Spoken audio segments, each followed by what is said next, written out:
ام حسب الذین فی قلوبہم مرض ان لن یخرج اللہ اضغانہم ولو نشاء لأریناکہم فلعرفتہم بسیماہم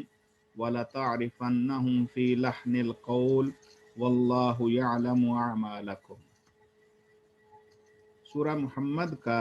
آج ہم آخری رکوع انشاءاللہ پڑھیں گے۔ میں نے عرض کیا تھا کہ کفار، منافقین اور اہل ایمان، ان تینوں گروہوں کا اس سورہ میں تذکرہ ہے، اور خاص طور پر اہل ایمان کو جہاد کے مسائل سے آگاہ کیا جا رہا ہے۔ اسی سلسلے میں آج کی جو آیات ہم پڑھ رہے ہیں اس میں بھی ان تینوں گروہوں کا ہی تذکرہ ہے، اور خاص طور پر منافقین جو ہیں ان کے ساتھ معاملہ مومنوں کا کیسا ہونا چاہیے، یا ان کے کون سے جو ہے وہ معاملات ہیں، اور اسی طرح کفار اور خاص طور پر اہل ایمان جو ہیں ان کا حالات جنگ میں کون سے انداز اور طریقے ہونے چاہیے، اس سلسلے میں گفتگو ہوگی۔ اللہ جل جلالہ ارشاد فرماتے ہیں، اعوذ باللہ من الشیطان الرجیم، ام حسب الذین فی قلوبہم مرض،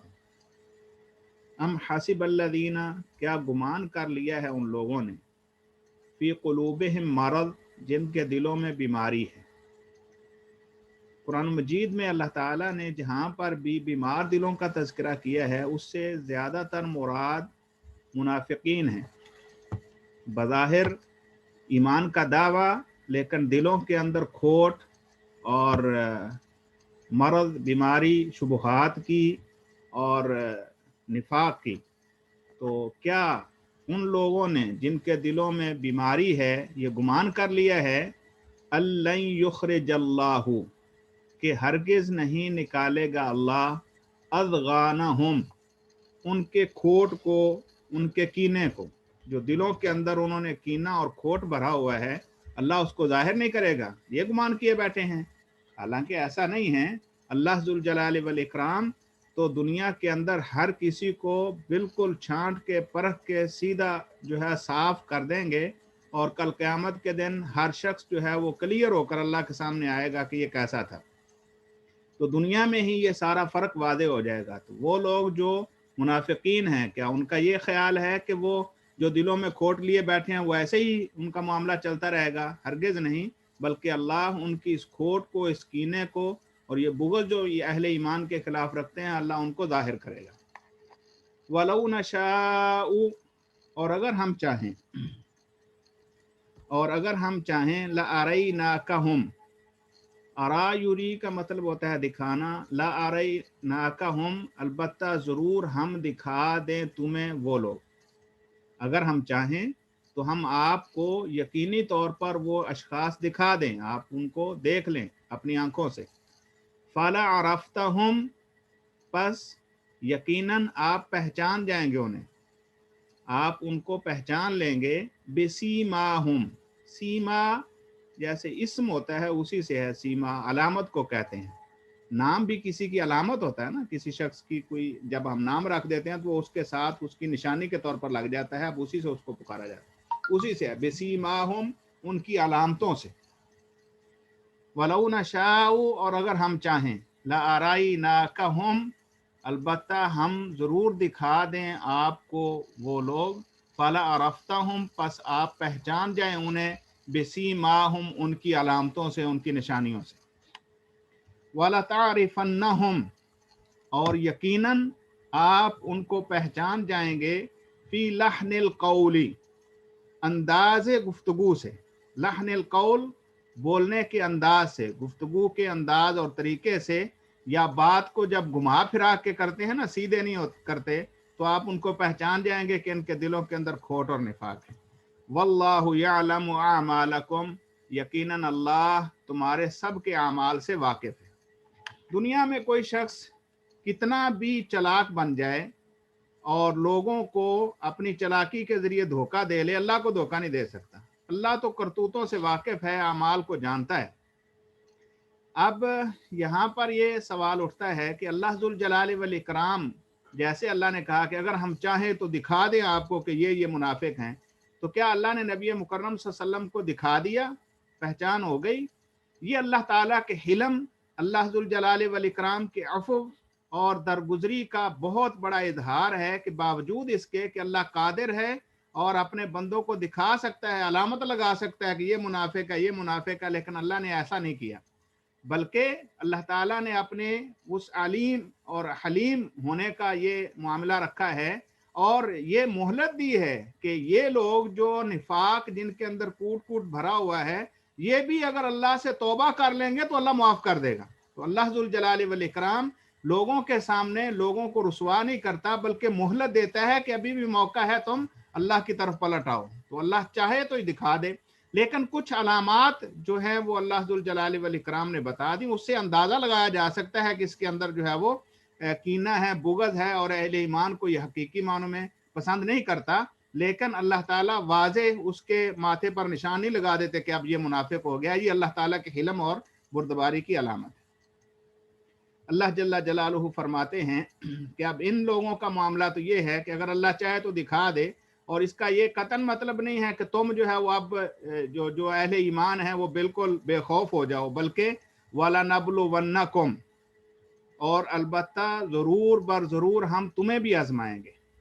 وَلَنَبْلُوَنَّكُمْ، اور یقیناً ہم تمہیں بھی آزمائیں گے، حَتَّى نَعْلَمَ، یہاں تک کہ ہم جان لیں، المجاہدین منکم، تم میں سے جہاد کرنے والوں کو، والصابرین، اور صبر کرنے والوں کو، وَنَبْلُوَ أَخْبَارَكُمْ، اور ہم پہچان جائیں، ہم چھان پھٹک کر لیں تمہارے معاملات کی۔ اخبار خبر کی جمع ہیں، تاکہ ہم تمہارے اخبار معاملات سے جو ہے وہ واقف ہو جائیں۔ یہاں پر یہ سوال اٹھتا ہے کہ کیا اللہ کو علم نہیں ہے کہ کون جو ہے مجاہد ہے اور کون منافق ہے، کون صابر ہے اور کون جو ہے وہ ناشکرا ہے؟ اللہ کو علم ہے، لیکن اللہ انسانوں کو یہاں دنیا کے اندر بالکل جو ہے وہ سب کے سامنے کھول کے رکھ دیتا ہے، بیان ہو جاتے ہیں کہ یہ کس کیٹیگری کے لوگ ہیں۔ اللہ کو تو علم ہے کہ یہ بندہ ایسا ہے، اس کا کام ایسا ہے، اس کے کرتوت ایسے ہیں، اس کا ظاہر ایسا ہے، اس کا باطن ایسا ہے، لیکن کل قیامت کے دن اللہ کے اوپر کسی قسم کا کوئی بندہ اعتراض نہیں اٹھا سکے گا کہ میں جو ہے وہ ایسا تھا جبکہ میرے ساتھ جو ہے معاملہ ایسا ہوا، بلکہ اللہ دنیا کے اندر یہاں دکھا دے گا کہ کون جو ہے وہ حقیقی معنوں میں اللہ کے راستے میں لڑنے مرنے کے لیے تیار ہے، اور کون جو ہے وہ اپنی ذات اور اپنا مال اور اپنی خواہشات کو جو ہے محفوظ کرنے کے لیے دوسرے راستے اختیار کرتا ہے۔ اللہ فرماتے ہیں وَلَنَبْلُوَنَّكُمْ، اہل ایمان کو خاص طور پر تمہیں بھی اللہ آزمائے گا، حَتَّى نَعْلَمَ الْمُجَاهِدِينَ مِنْكُمْ، یہاں تک کہ تم میں سے اللہ کے راستے میں جہاد کرنے والوں کو، والصابرین، اور صبر کرنے والوں کو۔ مشکلات یہ جہاد کی ابتدا ہیں، ابتدا میں ہی مشکلات پریشانیاں آنی ہیں، ان مشکلات پر صبر کرنے والے اور اللہ کے کلمہ کو بلند کرنے کے لیے جان مال لٹانے والوں کو اللہ پہچان لے۔ وَنَبْلُوَ أَخْبَارَكُمْ، ان الذین، بے شک وہ لوگ، کافروا، جنہوں نے کفر کیا۔ دونوں قسم کے لوگوں کا تذکرہ ہو گیا، منافقوں کا بھی، مومنوں کا بھی، اب کافروں کا۔ ان الذین کفروا، بے شک وہ لوگ جنہوں نے کفر کیا، وصدوا عن سبیل اللہ، صدا یصد کا مطلب ہوتا ہے روک دینا، اور وہ لوگ جنہوں نے اللہ کے راستے سے روکا، کافر اور جنہوں نے اللہ کے راستے سے روکا۔ تو کیا کفر نہیں ہے اللہ کے راستے سے روکنا؟ یقیناً کفر ہے، لیکن اللہ تعالیٰ نے کھول کر بیان کر دیا۔ کافر جو ظاہری طور پر جو ہے وہ لا الہ الا اللہ کا انکار کر دے، یا ظاہری طور پر کچھ نہ کچھ ایمان کے قریب بظاہر لوگ اسے سمجھیں، لیکن وہ حقیقت میں اللہ کی طرف آنے والے لوگوں سے جو ہے وہ ان کو روکتا ہو، تو وہ سارے اسی میں۔ ان الذین کفروا وصدوا عن سبیل اللہ، بے شک وہ لوگ جنہوں نے کفر کیا اور اللہ کے راستے سے روکا۔ وشاق الرسول، شاق یشاق کا مطلب ہوتا ہے مخالفت کرنا، کسی کے خلاف ڈٹ جانا، اور بسا اوقات جو ہے وہ جواب دینے کے معنی میں۔ وشاق الرسول، اور انہوں نے رسول کی مخالفت، بعد ما تبین لهم الہدی، بعد اس کے کہ ان کے پاس ہدایت آ گئی۔ ہدایت آ جانے کے بعد بھی وہ اللہ ذوالجلال والاکرام کے احکام سے لوگوں کو منع کرتے ہیں، روکتے ہیں، اور اللہ کے راستے سے جو ہے وہ روکتے ہیں اور کفر کرتے ہیں۔ من بعد ما تبین لهم الہدی، بعد اس کے کہ ان کو واضح ہو گئی ہدایت۔ اب ایسے لوگ کیا ہیں، لن یضروا شیئا، ہرگز نہیں وہ نقصان دے سکتے اللہ کو، لن یضروا، ہرگز نہیں نقصان دے سکتے اللہ کو، شیئن کسی بھی قسم کا، لیکن اللہ وسیحبط اعمالہم، ہاں البتہ ضرور ان کے اعمال برباد کر دے گا۔ دنیا کے اندر کوئی کتنا ہی نیک عمل کرتا پھرے اور کوئی کتنا ہی بظاہر اپنے آپ کو یہ سمجھ لے کہ میں بڑا نیک ہوں، لیکن اگر وہ اللہ اور اس کے رسول کی مخالفت پر اترتا ہے یا ان کے احکام کو باوجود اس کے کہ کھل کر اس کے سامنے آ گئے قبول نہیں کرتا ہے، تو اللہ کو اس کی نیکیوں کی کوئی ضرورت نہیں ہے۔ وَسَيُحْبِطُ أَعْمَالَهُمْ، اللہ ان کے اعمال کو حبط کر دے گا، برباد کر دے گا، اور کہیں کا نہیں چھوڑے گا، ضرور اللہ ان کو برباد کر رکھ دے گا۔ یا ایھا الذین آمنوا، اے ایمان والو، اطیعوا اللہ واطیعوا الرسول، اطاعت کرو اللہ کی اور اللہ کے رسول کی، ولا تبطلوا اعمالکم، اپنے اعمال کو باطل نہ کرو۔ گویا کہ اللہ اور اس کے رسول کی اطاعت کرنا اپنے اعمال کو محفوظ کرنے کے مترادف ہے۔ چاہتے ہو تمہاری نیکیوں کا تمہیں برابر اجر ملے تو اللہ اور اس کے رسول کی اطاعت میں زندگی گزارو۔ اگر اللہ اور اس کے رسول کی اطاعت سے نکلو گے تو پھر دو کیٹیگریز میں آپ جا سکتے ہیں، یا تو نفاق والی میں یا کفر والی میں۔ دونوں کے بارے میں اللہ نے کلیئر کر دیا کہ ان کے اعمال غارت گئے، برباد گئے، اور کسی ان کی نیکی کا اللہ کے ہاں کوئی مقام اور مرتبہ نہیں ہے۔ اگر اللہ کے ہاں کسی کے نیک عمل کا اجر ملنا ہے تو وہ حقیقی ایمان اور اللہ اور اس کے رسول کی اطاعت کے ساتھ جو ہے وہ منسلک ہے۔ ان الذین کفروا، بے شک کافر لوگ، ان الذین کفروا، بے شک وہ لوگ جنہوں نے کفر کیا، وصدوا عن سبیل اللہ، اور انہوں نے اللہ کے راستے سے روکا، ثم ماتوا، پھر وہ مر گئے، وہم کفار، اس حال میں کہ وہ اپنے کفر پر ہی باقی تھے، فلن یغفر اللہ لہم، اللہ ہرگز ان کو معاف نہیں کرے گا۔ دنیا کے اندر اگر کوئی شخص مرتے دم بھی اللہ کی وحدانیت اور اللہ کے رسول کی رسالت کا اقرار کر لے تو اللہ ذوالجلال والاکرام اس کو معاف کر دیں گے، لیکن جو کفر کی حالت پر ہی مر گیا تو اللہ کا یہ اٹل فیصلہ ہے کہ اللہ ہرگز اس کو معاف نہیں کریں گے۔ فلا تہینوا وتدعوا الی السلم، فلا تہینوا، تم وہنا یہنو، وہن، اس طرح حدیث میں ایک لفظ آتا ہے کہ آخری زمان میں تمہیں وہن کی بیماری لگ جائے گی، اس وہن اسی سے، فلا تہینو، تم سستی نہ دکھاؤ، کمزوری نہ دکھاؤ، وتدعوا الی السلم، اور تم صلح کی طرف نہ بلاؤ، فلا تہینوا وتدعوا الی السلم، کمزوری دکھاتے ہوئے، سستی دکھاتے ہوئے تم